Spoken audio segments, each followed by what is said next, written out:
Greetings shiftlings, FiOth here, and in today's video we're gonna do something a little bit different. So since I've been in an uploading streak of like almost 3 weeks now, I wanted to take the opportunity today to create an open discussion video about a build I'm in the making of right now. The initial clip you saw is me using this build totally unupgraded, zero familiarity, against a level synced New Game Plus double boss battle. That battle is, I'm gonna show it to you, the Refined Man of the Underworld, a mission that for many people seems to be troublesome because of the double boss bout that's involved. So with this build, beating those guys, as you saw, was a joke. It really took only positioning and me remembering what I had bound to my keys in order to make this work. But I'm gonna go in depth with what I was using. This is, let's say, the version 1 of this build, so I want your suggestion and your help in order to finalize it. Okay, so this is a 300 level build, and it consists of using 2 clashing elemental spears in order to destroy the opposition by inflicting confusion, burn and saturation effects with a little touch of poison, all working seamlessly without the need, of course, to visit the inventory or cast any buffs or your weapons. First and foremost, we're gonna go and take a look at our equipment. The one spear we're using is Mataza's long spear, and the second is Sakon's spear. The reason for using these 2 specific spears is the following. Mataza's with the 3-piece will give you faster movement when you kill an enemy and triple threat damage. Triple threat is his secret technique. You have to beat Mataza multiple times for him to relinquish the weapon art. And Sakon's gives you extra tornado damage when you wear the 3-piece. Now, of course, we will be wearing only 2 pieces of each set. Mataza's with Toshie's abacus here, and Sakon's spear will go with the chest piece, the exceptional one's cuirass. So we have 2 bonuses from 2 different sets from the get-go. Okay, for our ranged weapons, Warrior of the West bow because it gives you health, and here I go with Negoro because it's my favorite rifle because of the auto target weak point. The rest is Tosa, and it's Tosa for a very specific reason. It gives you life, that's nice. It gives you gold, who cares. It gives you extra melee damage, that's always nice, but it gives you the singular mastery perk that is unique to the Tosa set. It reads, increases damage dealt with a specific active skill in a specific stance when it's the only active skill set to that stance. So with each one of our 3 stances, we need to empty all our slots, limiting ourselves to just 1 skill per stance. I'm going to show you exactly what I mean. This is my spear at the moment. It has triple threat on high, twisting spear on mid, a tornado on low. This combination works because of very specific reasons. You can always go ham with tornado on enemies if you manage to flank them, slow them with sloth or electricity or whatever other means you might employ. Twisting spear is a very good surprise attack.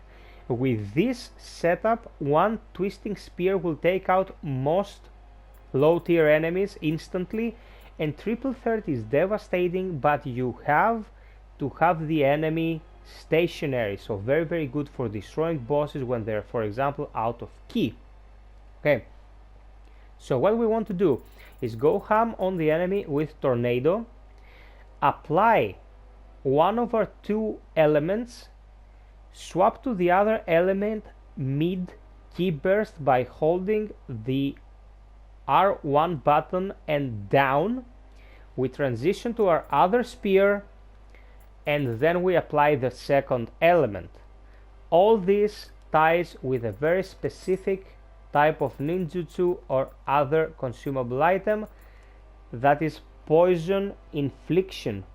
When we inflict poison, we will be able to make use of this perk on our Yasakani, damage against poisoned enemy 24.9%.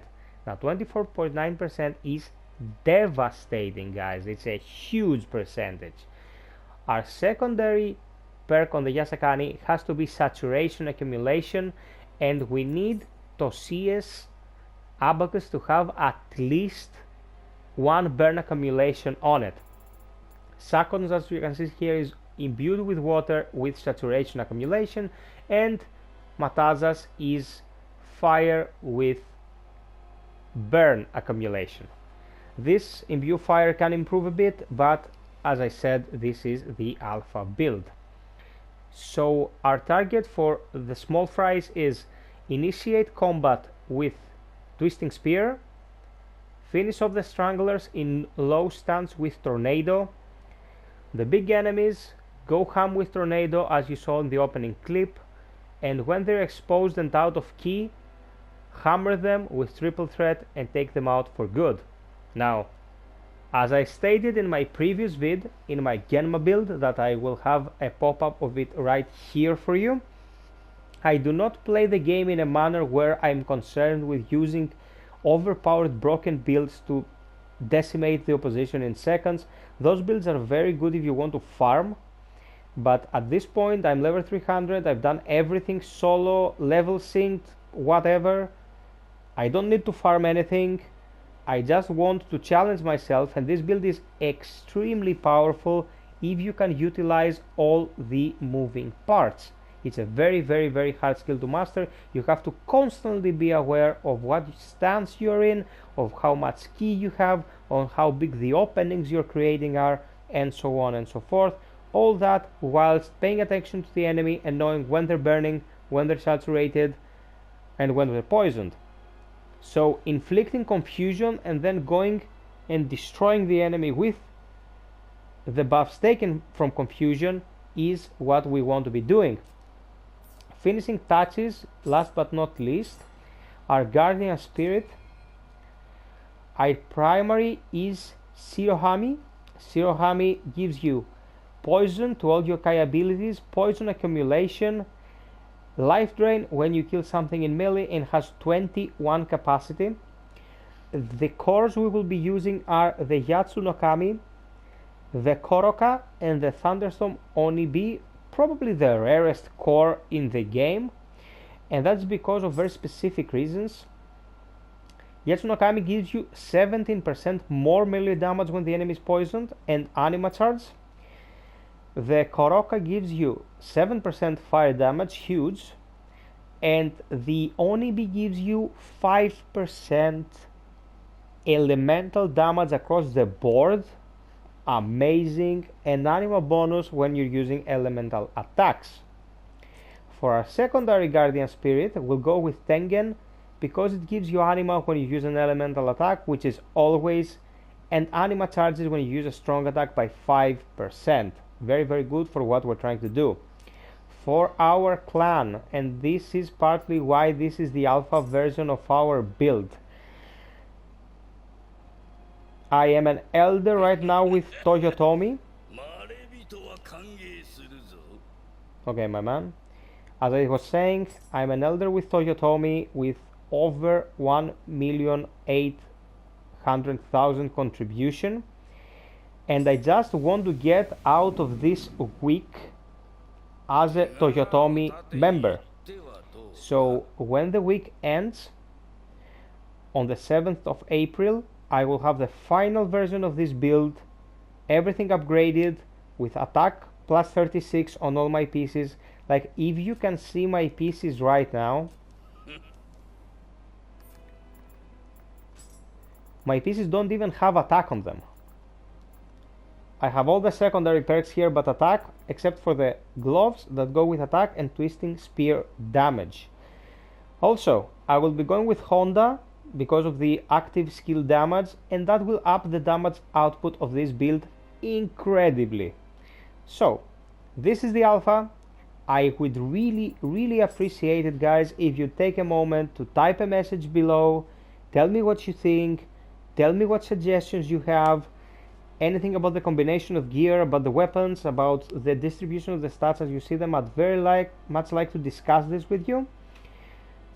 As always, it's been FiOth. I hope you enjoyed this. If you did, sub, like, and share. And until next time, be well, stay frosty, and always strive for perfection.